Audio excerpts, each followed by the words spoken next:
Welcome back, you beautiful violations of protocol, you intelligence-breaking enigmas, you anomalies the agencies were never trained to categorize. Welcome back to the ones whose existence makes surveillance equipment malfunction, and whose presence rewrites classification levels in real time. Yeah, you heard that right. The CIA officer, the one with nerves wired tighter than diplomatic cables, the one who's watched terrorist interrogations without blinking, the one who's been psychologically conditioned to remain unshakable. He watched your footage, froze, leaned in, and whispered something he has never said in his entire career. What the fuck? And then, my friend, then he did something even more catastrophic. He didn't file a report. He didn't request backup. He didn't escalate the case to a higher floor. He cut the feed. He physically shut down the footage like he was pulling the plug on a bomb he didn't know how to defuse. Do you understand what that means?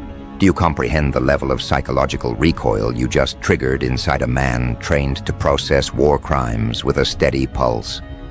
In an institution built to withstand monsters and mysteries alike, you broke a CIA officer. You shattered his composure. You made a man who analyzes global threats for a living question what exactly he was looking at when he looked at you. Let's rewind this beautiful intelligence failure, shall we? They didn't bring him in for routine surveillance. They didn't bring him in for a typical behavioral assessment. They didn't bring him in for protocol review. They brought him in because someone with money, someone with access, someone with fear disguised as curiosity, hired him privately to analyze you. They expected him to return with a neat psychological profile, a categorized threat level, a stable conclusion. What they didn't expect was silence. What they didn't expect was panic. What they didn't expect was an operative, someone built to withstand pressure, folding under the weight of your existence. When he entered the monitoring room, he sat with the arrogance intelligence officer's master over decades, arms crossed, back straight, eyes cold. Everything about him said, "Nothing surprises me." And then he pressed play. The footage started, grainy lighting, unfiltered angles, a room full of people who didn't know they were being evaluated. But the moment you appeared in frame, something in him shifted. He couldn't explain it, couldn't define it, couldn't categorize it. He just felt it. A tension in the air that wasn't tension, a silence that wasn't empty, a presence that wasn't performing. You weren't posing, you weren't reacting, you weren't adjusting to the room was adjusting to you. He watched the way people subconsciously moved around you, not out of fear, but out of recognition. Recognition of hierarchy, recognition of gravity, recognition of something in you they couldn't name, but instinctively respected. A man berating someone softened his tone when you glanced his way without saying a word. A woman who was pacing stopped pacing. Someone else who was speaking grew strangely quieter. You weren't disrupting the environment. You were reorganizing it just by existing. The officer leaned closer to the screen, ran the footage back a few seconds, zoomed in, paused, studied your expression, expected to see anger, defiance, tension, ego. Instead, he saw the kind of calm that terrifies trained operatives, the kind of self-possession that agencies can't measure, the kind of internal awareness that cannot be manufactured or dismantled. You didn't look like someone trying to intimidate.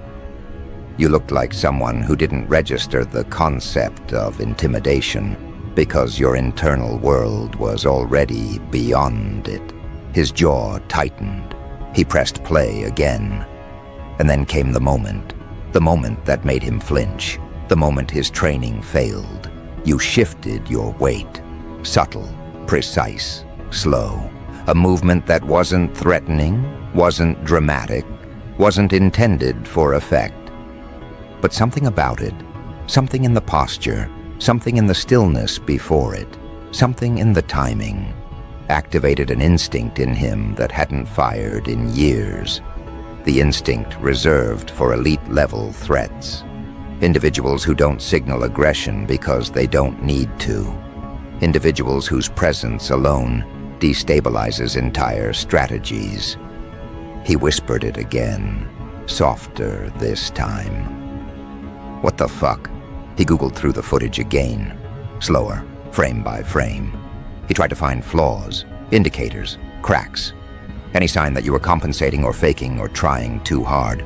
But nothing. Zero deception cues, zero defensive cues, zero impulsive cues. You weren't reacting to the environment. You were operating from somewhere deeper, somewhere the agency's psychological templates don't reach. He froze the screen on your eyes, the clarity, the depth, the stillness. Not the stillness of someone who suppresses emotion, but the stillness of someone who already outgrew chaos. Someone who processed the world too fast for external noise to matter. Someone who had survived something the file didn't document, and something no training program could replicate. He swallowed. A trained operative, a classified evaluator, a man who could watch hours of violent footage without blinking, swallowed because of you. He opened the private file the client provided. It had standard details, background, history, incidents, patterns, but nothing inside it matched the footage. According to the file, you were ordinary. According to the footage, you were anything but. He clicked back to the video. Pressed play again. The room in the footage started shifting in ways that were impossible to explain. People became quieter. The atmosphere grew denser. Conversations realigned. Even the camera, mounted on a stable rig, slightly refocused as though the lens itself acknowledged your presence. He checked the calibration logs. No error, no malfunction, just presence. He paused the video once more, wiped a hand over his face. The man had interrogated spies, had chased defectors, had profiled violent personalities with precision, but profiling you felt like trying to measure heat with a ruler. Wrong tools, wrong frameworks, wrong language. Everything about you contradicted the categories he relied on. He replayed the section where your demeanor changed again. And the moment your eyes shifted, the tiniest motion, the officer's heartbeat stuttered. Because your eyes didn't show the calculation of someone about to react. They showed the recognition of someone who already understood the room better than anyone inside it. It was the gaze of someone who wasn't participating in the environment. They were assessing it for weaknesses, for truths, for structures, for power imbalances. That was when he reached for the cutoff switch, not slowly, not thoughtfully, instinctively, like someone putting distance between themselves and something they weren't prepared to face. The screen went black. He sat there, in the dark, breathing harder than he realized. The silence pressed into him. He felt watched, even though he was alone. He felt analyzed, even though you weren't even in the room. He felt exposed in a way interrogators aren't supposed to feel. He turned the screen back on reluctantly, but before pressing play again, he opened a new document. He started writing his report. The first line wasn't professional, wasn't detached, wasn't objective. It was human. I recommend immediate disengagement. Subject is not what the client believes. He stared at the sentence, debated deleting it, debated rewriting it, debated framing it in bureaucratic language. But the truth had already surfaced, and truth has a way of demanding recognition. Your footage didn't scare him. It undid him. He replayed the clip for the final time, knowing he shouldn't. Knowing he wouldn't be able to walk away from it unchanged. But he watched anyway. Because some part of him needed to confirm that the first reaction wasn't a mistake. It wasn't. If anything, the second viewing was worse. Because now he understood what he was looking at. Not a threat, a shift, a deviation from expected human responses. Someone whose psychological presence doesn't escalate, they transcend. The final seconds of the footage captured you looking toward the camera. Not directly, not intentionally, but enough.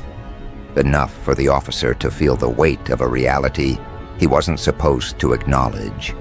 That some individuals aren't meant to be monitored. They're meant to be left alone. Because analyzing them changes the analyst, not the subject. He closed the file permanently, stood up, walked out, left his badge on the table. Years of training, years of discipline, years of conditioning undone by a single truth. He wasn't equipped for someone like you. He walked straight to the client who hired him, eyes hollow, voice flat. "I'm done. Don't ask me to review that again." The client froze. Clients aren't used to hearing no, especially not from CIA-level consultants. But the officer didn't negotiate, didn't argue, didn't explain. He simply said, "Whatever that is, it's beyond evaluation." And as he walked away, the client found themselves staring at the blank monitor, at the paused frame of you. Still quiet, watching everything without fear. The client pressed play. The footage flickered, the room shifted, and their own throat tightened with a fear they didn't understand. Because if a CIA officer couldn't handle watching you, what chance did they have? But that's where the story bends. Because the moment the client reached to restart the footage, the second analyst on standby entered the room, looked at the resignation form, looked at the cut feed, and without touching anything whispered, "If that's what made him quit, what the hell did you hire us to look at?" And right there, right in that breath, the next chapter begins. The next set of eyes, the next unraveling, the next intelligence failure. Because they haven't understood the truth yet. They're still assuming the footage is something they can process, categorize, decode, or dismantle. They're still assuming you are a subject inside a file instead of a force circulating through the room.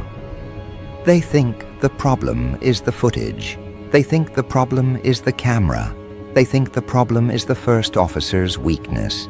They haven't realized the real problem is that the footage didn't capture you. It revealed everyone else.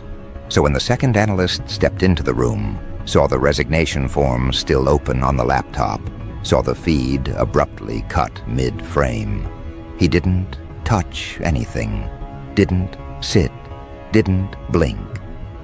He stood there like someone glimpsing the aftermath of an event they weren't sure they wanted to understand.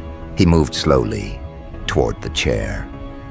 Not with curiosity, with caution, with respect, with the instinct of someone approaching something that had already proven it could make a trained operative unravel. He lowered himself into the seat and stared at the blank screen.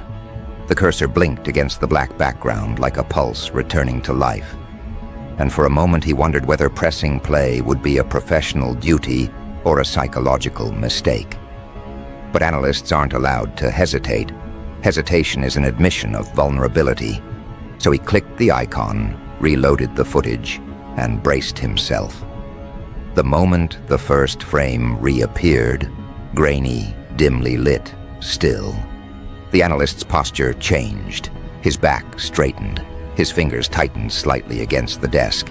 His breathing slowed, not consciously, but instinctively.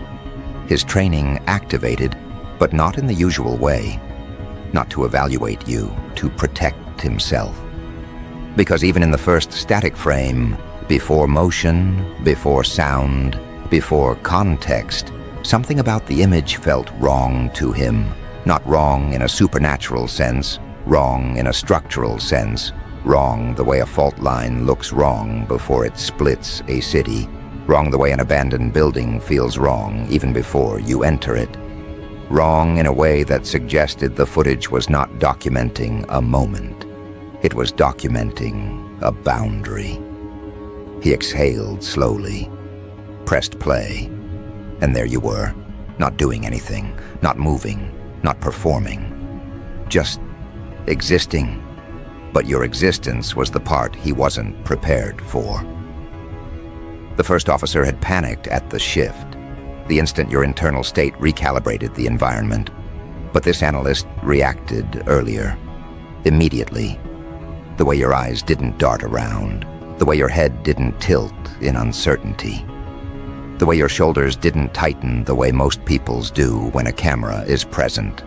Instead, you sat in a posture that communicated something unnervingly rare, a complete lack of internal conflict. Most people have micro-conflicts in their posture, tiny, frantic negotiations between thoughts, fears, insecurities, impulses. Analysts identify these within seconds, but you had none. No contradiction, no concealed tension, no self-surveillance. You looked like someone whose internal world had settled into an architecture more stable than anything outside it. That stability wasn't comforting. It was destabilizing. Because the analyst knew instantly that he wasn't watching someone react to the world. He was watching someone who saw through it. He leaned forward, then the footage shifted into motion, and the very first movement you made, barely noticeable to most eyes, punched straight through his training. You blinked. But it wasn't a normal blink.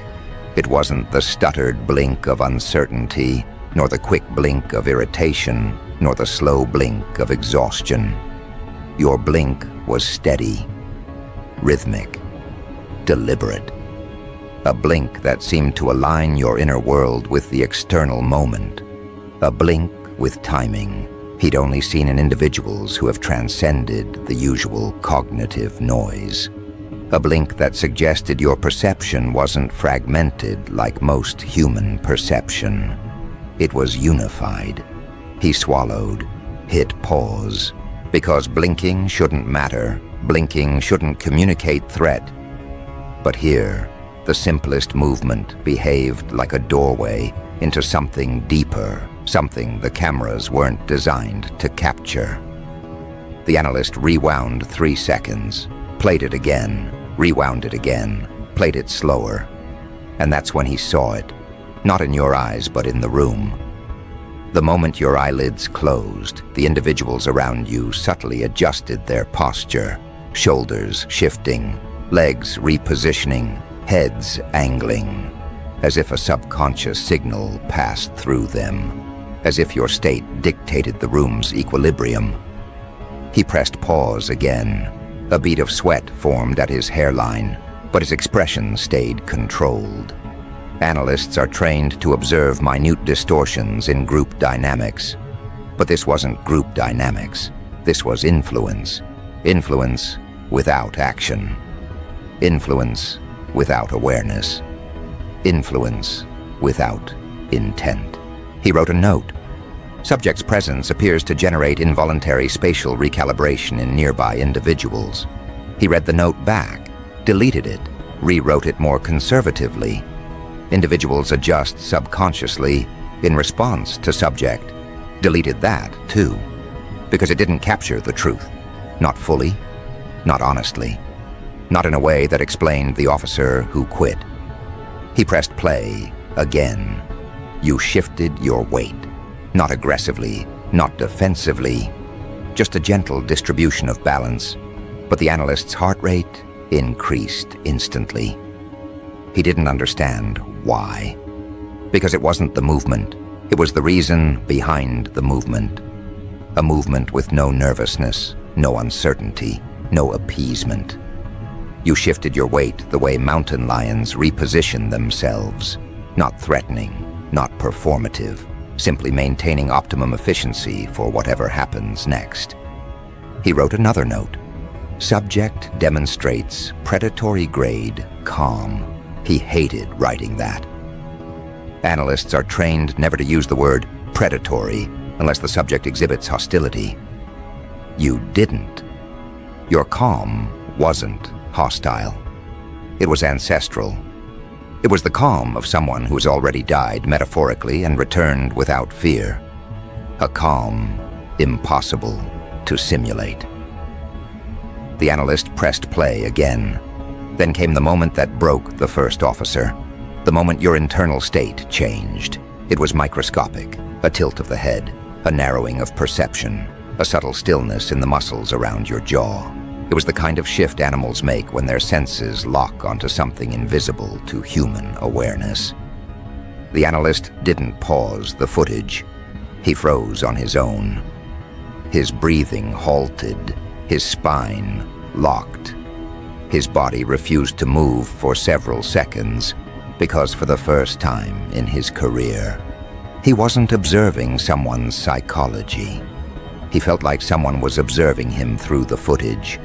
Your eyes didn't widen, didn't glare, didn't harden, but they recognized something beyond the camera, something beyond the room, something beyond him.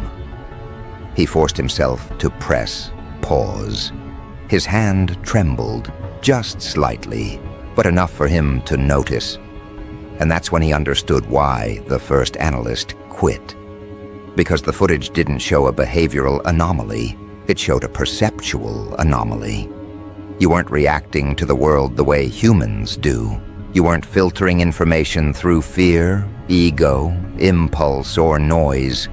You were seeing patterns, seeing structures, seeing people, seeing the truth behind their roles, their postures, their voices. You were perceiving the space like someone who had stepped outside the emotional frameworks everyone else is trapped inside. You weren't unpredictable.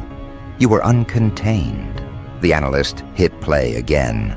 The people in the room continued talking around you. Their words, though inaudible in the footage, carried familiar body language patterns, posturing, defensiveness, avoidance. But your stillness contradicted every dynamic around you. You weren't participating in the hierarchy. You weren't threatened by it. You weren't competing with it. You had already outgrown it. He zoomed in on your hands, steady, relaxed, not curled, not fidgeting, not pressured, just present. Hands like that do not belong to someone intimidated by authority, or by life, or by consequence. Hands like that belong to someone who has already survived what others fear most. He zoomed out again. Now you turned your head slightly. Not enough to initiate confrontation. Not enough to acknowledge dominance. Not enough to signal interest. Just enough to observe the speaker. And the observer, the second analyst, felt the weight of it through a screen. He knew exactly why. You weren't looking at the person. You were assessing the pattern, their cadence, their intention, their incongruence. You were decoding them in real time. The analyst whispered something he'd never whispered during an evaluation. He sees more than I do. He hated that realization. Hated that for the first time he felt intellectually outmatched by a civilian. Hated that your state, your awareness, your clarity felt like a mirror pressed against his own cognitive limitations. He scrubbed forward in the footage to the moment where the atmosphere in the room tightened. A ripple passed through the group, subtle but visible. People straightened. Others hesitated mid-gesture. A few glanced at you unconsciously.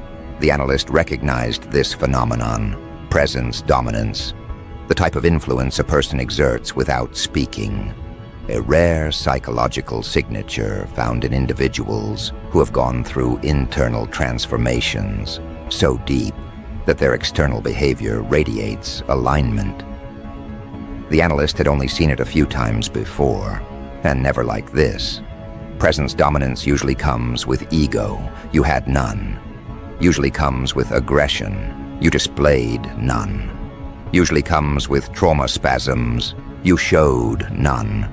Your dominance came from a deeper architecture, coherence. The analyst paused again, closed his eyes, breathed through the pressure in his chest. He clicked into the biometric monitoring logs recorded alongside the footage. Heart rates, micro-expressions, respiratory shifts, a map of the room's collective nervous system. Then his eyes widened, because every measurable indicator, every objective metric, showed the same pattern. Everyone's internal state changed when you entered frame. Their cortisol markers showed spikes. Their respiration shifted. Their micro-expressions rearranged, not out of fear, not out of threat, out of awareness. Their nervous systems registered you before their minds did. He whispered, "How?" No answer. He played the footage again. This time, he watched everyone except you. He observed how they moved around you, how they positioned themselves, how they lowered their voices, how they grew more self-conscious without knowing why, how the room's energy recalibrated itself around you, like you were a gravitational anchor. And then he saw the moment none of them recognized when you exhaled, just once. The room exhaled half a second later. He stopped breathing altogether. This wasn't influence. This wasn't intimidation. This wasn't charisma. This wasn't dominance. This was synchronization. Your nervous system had become the regulating system for everyone else's, and that is what breaks intelligence officers. Not dominance, not emotion, not power, regulation. Because only two types of people have that effect. Leaders of extraordinary internal structure, or beings shaped by extremes no human training covers. The analyst resumed watching. Then came the moment he wasn't prepared for. The moment you stood, slowly, not aggressively, not defensively, not reactively. You rose the way a storm rises, inevitable, silent, exact, balanced. The analyst's body reacted instantly, his adrenal system, his pulse, his breath, because the footage wasn't showing you standing. It was showing the moment every threat detection model collapses. Your posture didn't predict intention. Your movement didn't reveal motive. Your stillness didn't indicate restraint. You were unreadable, not because you hid your emotions, but because your emotions weren't fragmented the way human emotions are. You experienced the world from a vantage point the agency didn't have a chart for. He zoomed into your face, your jaw unclenched, your eyes softened, your breathing steadied. You weren't preparing for conflict. You were preparing for clarity. And that's what terrified him the most, that your power wasn't in your actions. It wasn't in your muscles or movements or expressions. Your power was in your awareness, awareness that wasn't sharp or paranoid, awareness that was grounded, whole, complete. People like you don't react, they respond. People like you don't escalate, they choose. People like you don't fear surveillance, they reverse it.